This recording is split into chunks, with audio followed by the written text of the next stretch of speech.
गढ़ी असन में भी जश्न ईद मिलादुन्नबी सल्लल्लाहु अलैहि वसल्लम वरी अक़ीदत ऐं एहतराम सां मल्हायो वियो। क्या शान अहमदी का चमन में ज़हूर है, हर गुल में हर शजर में मोहम्मद का नूर है। असां ही नूरी महफ़िल हर साल मल्हाईंदा आहियूं। ही नूरानी महफ़िल आहे, हिन जे अंदरि जेके बि तव्हां दोस्त अहबाब आया हो इन जे लाइ आया हो त जीअं उन मुस्तफ़ा सल्लल्लाहु अलैहि वसल्लम जो शान बुलंद ऐं बाला। असां न, हे ख़ुदि अल्लाह थो हिन जो बंदोबस्तु करे। हिते उहे ईंदा आहिनि जिन खे अल्लाह सॾाईंदो आहे। अॼोको वॾो ॾींहुं आहे महबूब सल्लल्लाहु अलैहि वसल्लम जे विलादत जो।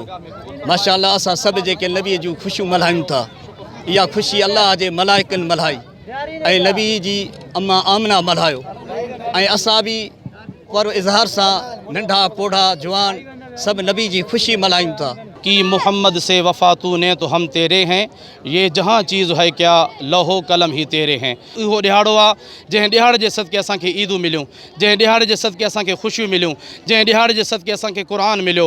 उहो नबी पाक सल्लल्लाहु अलैहि वसल्लम जी विलादत बासादत 12 रबीउल अव्वल शरीफ़ ते थी आहे। उहो ॾिहाड़ो असांजे लाइ ईद खां वधि ॾिहाड़ो हूंदो आहे।